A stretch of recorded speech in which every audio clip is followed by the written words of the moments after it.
बांझ का दर्द। कम्मो यह नाम सारे मोहल्ले में आम था। मोहल्ले वालों के मुंह पर कम्मो नाम रखा ही रहता था। कम्मो यानी कमला। कमला हंसमुख और चंचल स्वभाव की महिला है। दूसरों का सहयोग करने वाली महिला है।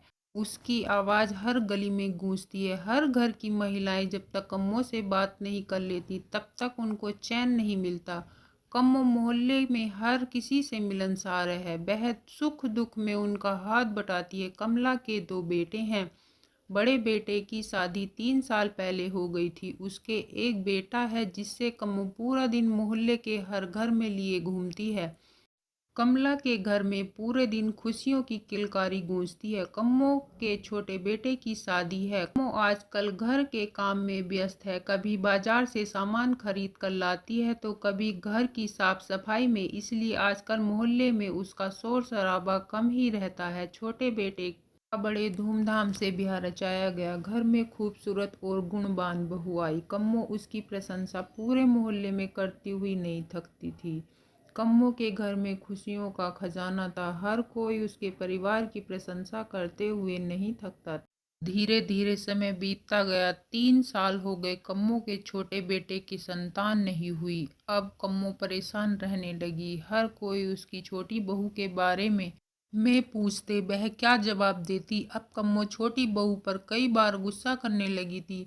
पर इससे होता क्या, यह सब तो भगवान की मर्जी है, ऐसा सोचकर गुस्सा टाल देती थी।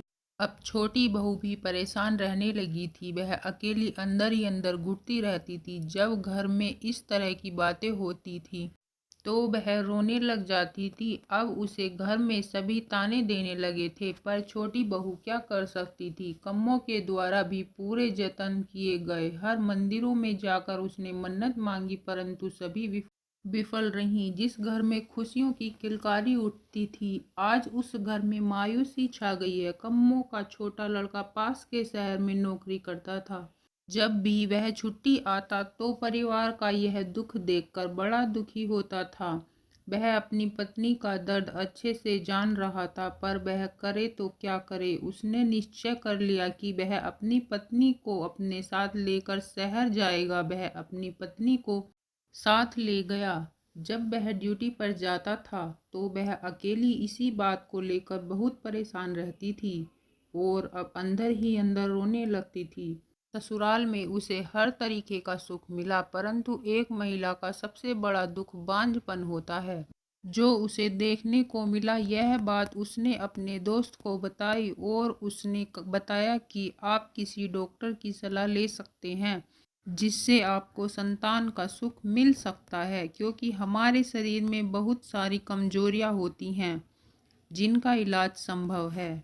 अगले दिन दोनों तैयार होकर डॉक्टर के पास गए और डॉक्टर से सारी समस्याएं बताई। डॉक्टर ने कुछ टेस्ट कराए और उनको कहा कि चिंता की कोई बात नहीं है, आपको संतान सुख मिल जाएगा। इसके लिए हमें आईवीएफ प्रणाली का प्रयोग करना पड़ेगा।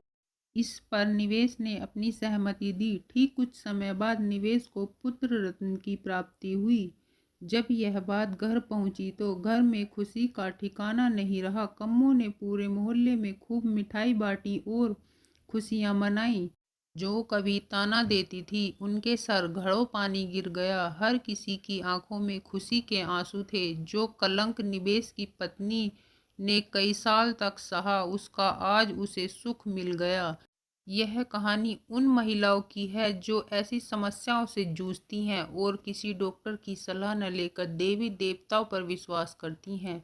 हमें नियत समय पर डॉक्टर की सलाह लेनी चाहिए क्योंकि हमारे शरीर में बहुत सारी बीमारी होती हैं जिनका निराकरण डॉक्टर की सलाह से संभव है।